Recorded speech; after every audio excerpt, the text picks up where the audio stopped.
ये जब चूहे को देखता है तो मुख में पानी भराता है कि माल अच्छा है, लेकिन समस्या ये है करें क्या, ऊपर से ही फो फो करता है।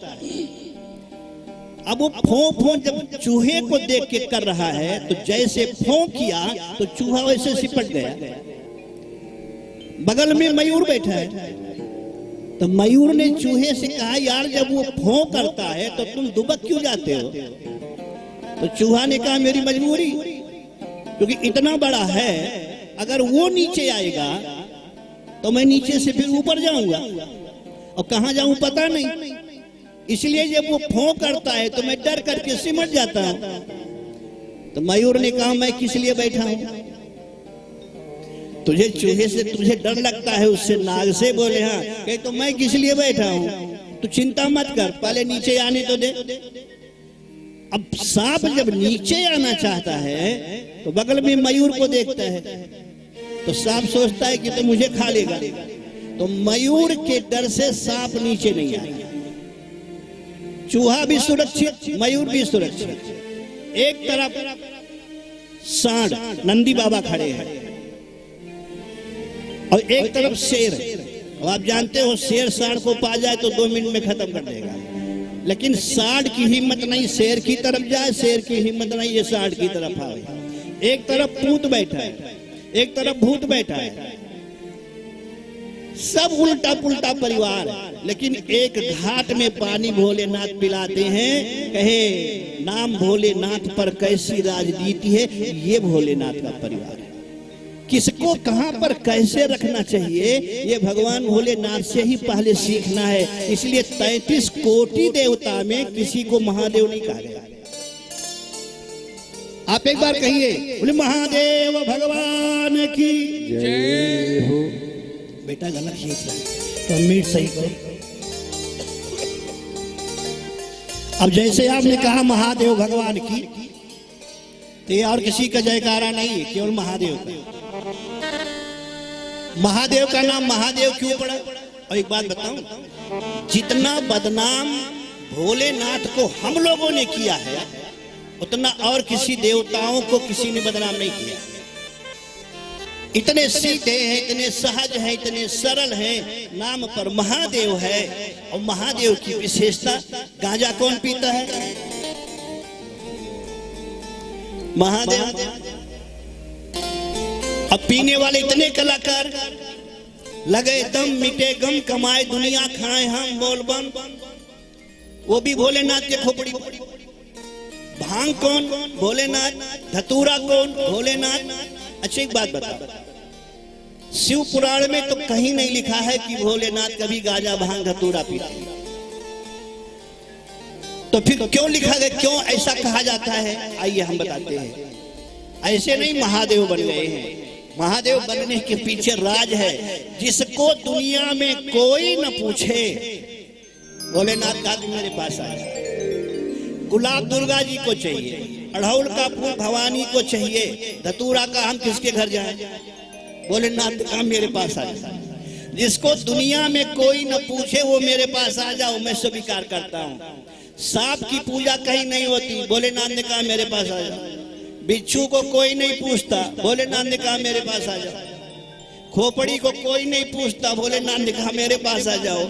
जिसको दुनिया में कोई ना पूछे उसका मालिक कौन? बोले महादेव।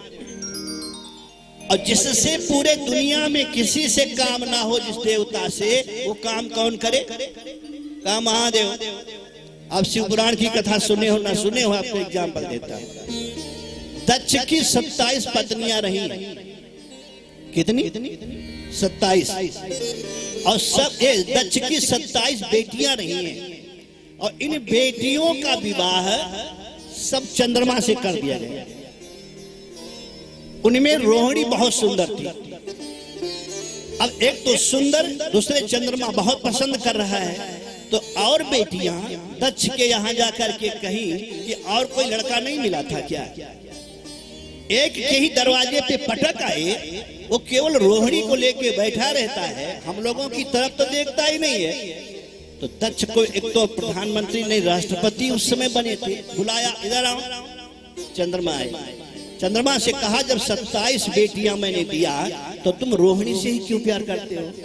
तो चंद्रमा ने कहा, दिल का रिश्ता है महाराज, इसमें जबरदस्ती नहीं हो सकता, ये दिल का रिश्ता है। मैं बहुत चाहता हूँ, बहुत प्यार करता हूँ, बहुत सुंदर है। 26 और जो हैं का वो सब सुंदर हैं। कोई कमी हो तो बताओ, खाना पानी कपड़ा सब मिलता है। खाना पानी से ही बेटियां हमारी रहेंगी, कहीं और क्या चाहिए? लेकिन प्यार तो मैं रोहिणी से करता हूं, उन्हीं से करूंगा। क्रोध आया और दक्ष ने कहा, मैं साप देता हूं, जा तू कुष्ठी हो जा। अपने दामाद को 27 बेटियां जिनको दिया है उनको साप दिया, जा तू कुष्ठी हो जा। और तुरंत प्रभाव से साप लगा, चंद्रमा का एक एक अंग गलने लगा, गिरने लगा, कट कट के गल गल के। तीनों लोकों में जितने देवता थे सबके पास चंद्रमा भागता भागता गया, कहा मुझे बचा लो, मुझे बचा लो, मुझे बचा लो। लेकिन दक्ष ने साप दिया है, कोई बचाने को तैयार नहीं। नारद जी मिल गए। नारद जी ने कहा, बहुत दुखी हो? कहा, दुखी नहीं हूं, आधा खत्म हो गया, अब क्या करें? कहा, सबके पास गया। कहा, गया, कोई नहीं बचाने को तैयार। कहा, कोई नहीं गया, कोई नहीं तैयार। तो धीरे से नारद जी ने कहा, एक बात बताओ, महादेव के पास गए थे कि नहीं? कहा, नहीं गए थे। कहा, बेवकूफ, भाग उन्हीं के पास, केवल वही बचा सकता है तुझे, दुनिया में कोई नहीं बचा सकता। चंद्रमा भागा, महादेव के चरणों में कैलाश में जाके गिर गया। शिव ने कहा, कहो भाई कैसे आए हो? कहा, आया नहीं हूं, बर्बाद हो गया हूं, तब आया। मेरे ससुर ने मुझको साप दिया है कुष्ठी होने का, पूरा अंग गल गया, थोड़ा सा बचा है। थोड़ा माने द्वितीया का चांद जिसकी पूजा आप लोग करते हो, उतने केवल बचा था, इतना बचा है। मैं मरना नहीं चाहता भोलेनाथ, आपके शरण में आया हूँ, आप कृपा करके मुझको बचा लो। और देवताओं के पास गया, कहा, सबके पास गया, कोई बचाने को तैयार नहीं हुआ। तब भोलेनाथ ने कहा, ऐसा बोले? हाँ, मुस्कुराए। इसीलिए कहते हैं ना कि औढ़र रानी है, जो कोई ना कर सके वो शिव। धीरे से भोलेनाथ उठे और बचा हुआ शरीर जो चंद्रमा का थोड़ा बचा था उसको उठाया और उठा के अपने माथे पे रखा। कहा, चल मेरे माथे पे बैठ, चल तू जितना बचा है मेरे माथे पे बैठ। अब देखता हूँ दुनिया में कौन ऐसा है जो तेरा एक बाल बांका कर सकता है। और जिस दिन उठा करके चंद्रमा को भगवान भोलेनाथ ने अपने माथे पर रखा, उसी दिन से चंद्रमा भी पूज्य हो गया। कोई भी चंद्रमा से अब घबराहट नहीं है, सारे लोग चंद्रमा को देख करके भगवान शिव की कल्पना करते हैं। और मुसलमान भाई भी हमारे उसी द्वितीया के चांद को देख करके रोजा खोलते हैं। यह है भोलेनाथ का प्रभाव, यह है मेरे भोलेनाथ। भगवान शंकर की कथा सबसे पहले गोस्वामी जी ने कहना प्रारंभ किया। क्यों? कहे गृहस्थाश्रम में आप हो, पहले शिव चरित्र समझ में आ जाए तो और कथा तो वैसे समझ में आ जाएगी। इसलिए सबसे पहले यह कथा प्रारंभ किया तो शिव चरित्र से किया। अब आइए थोड़ा शिव चरित्र पे हम ध्यान देते हैं। बोलिए हनुमान जी महाराज की जय। बेटा बैठ जाओ, आँख के सामने जब बातें पीते रहते हो ना थोड़ा सा आंखें डिस्टर्ब होती है, बैठ जाओ। श्री राम जय राम, जय जय राम, श्री राम जय राम, जय जय राम, श्री राम जय जय राम, श्री राम जय राम, जय जय राम। बोलिए भक्तवत्सल भगवान की जय हो। आइए सबसे पहले भगवान शंकर की कथा जो प्रारंभ करी उसके पीछे कारण है। केवल वही स्वरूप, वही ध्यान, वही ज्ञान अगर अपने हृदय में हम बिठा लें तो धीरे धीरे हम भी भगवान के पथ पर चलना शुरू कर देंगे। भगवान शंकर के अंदर एक विशेषता है और वही विशेषता सबके अंदर होनी चाहिए, वही प्राप्त कर लो। वो क्या? अमली है भगवान शंकर। जैसे आपने कहा ना गांजा पीते हैं, भांग कुछ भी, अमली हैं। दुनिया में जो जीवित है अगर सुकून से जिंदगी जीना चाहता है तो एक अमल उसके अंदर जरूर होना चाहिए। अमल जगाता है, लेकिन कौन सा अमल? आपने सुना होगा परमहंस जी महाराज, रामकृष्ण परमहंस जी आपके क्षेत्र के, वो जिलेबी बहुत खाते थे। तो जो भक्त आते थे जिलेबी खाते हुए जब देखते तो लोगों ने कहा कि एक ऐसा बाबा है जो जिलेबी खाता है। तो विवेकानंद को बुरा लगा। तो विवेकानंद ने शारदा माता से कहा कि माँ, गुरुजी जो जिलेबी खाते हैं तो लोग ऐसा ऐसा बोलते हैं। शारदा माता ने कहा गुरुदेव से, रामकृष्ण परमहंस से, कि प्रभु आप जो जिलेबी खाते हो लोग टिप्पणी करते हैं।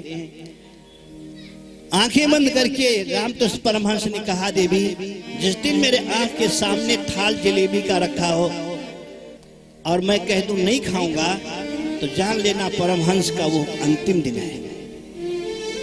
क्योंकि आंखें बंद करता हूं तो समाधि में जाता हूं और जो भोली भाली जनता है इनका दुख दूर करने के लिए मुझे आना पड़ता है, और आने का ही एक माध्यम है जिलेबी, जो चस्का लगा करके हम बैठे।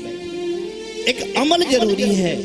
वो अमल चाहे भगवान के भजन का हो, वो अमल चाहे सुमिरन का हो, वो अमल चाहे सत्संग का हो, लेकिन एक अमल जरूर होनी चाहिए। मैंने सुना आते समय कि जो समिति के हमारे पदाधिकारी जन हैं ये चौथी यज्ञ करवा रहे हैं, चारों कोनों पे एक एक हो गया।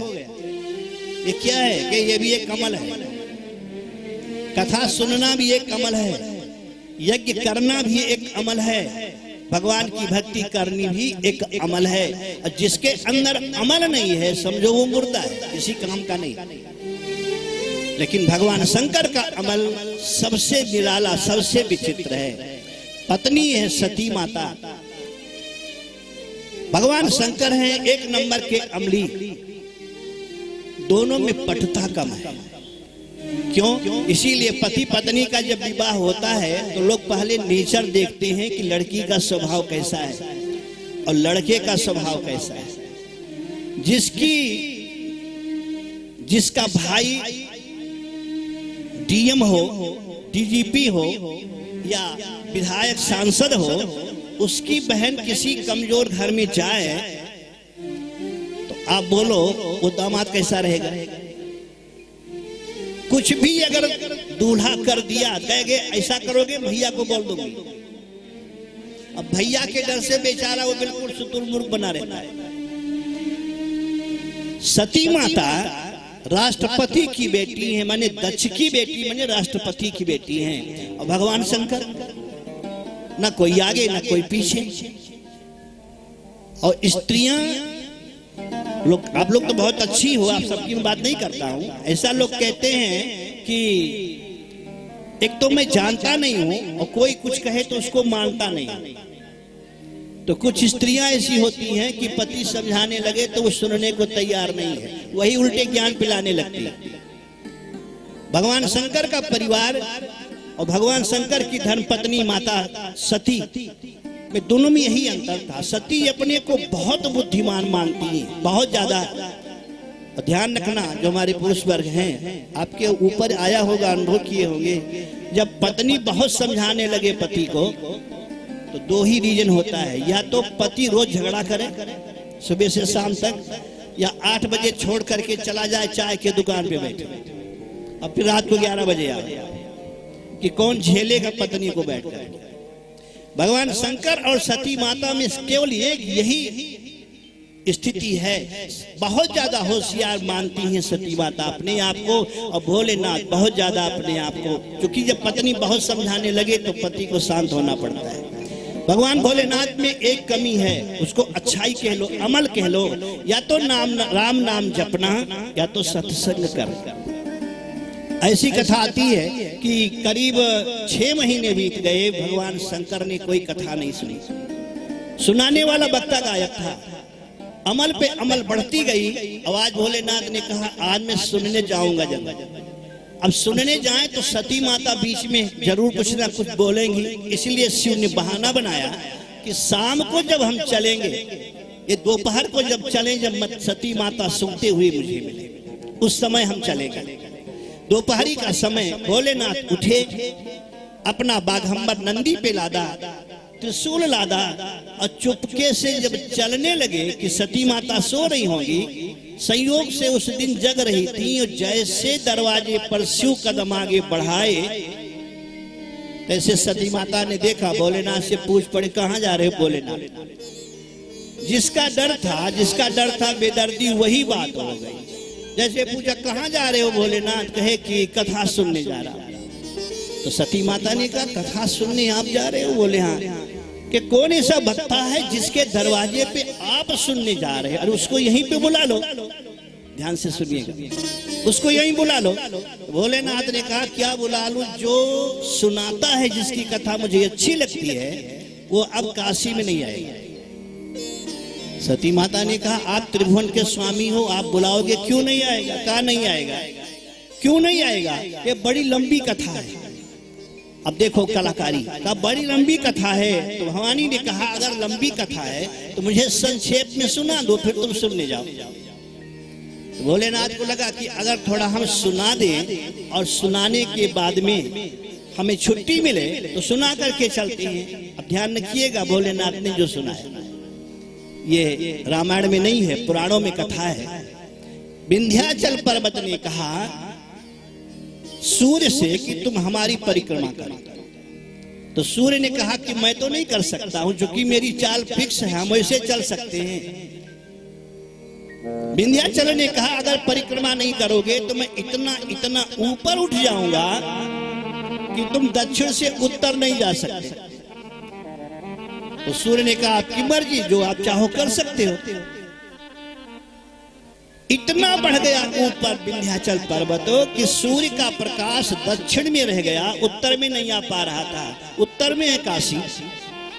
काशी के लोगों ने कहा कि अगर सूर्य उत्तर में नहीं आएगा तो अकाल पड़ जाएगा, बिना सूर्य के खेती बाड़ी कुछ हो नहीं सकती है।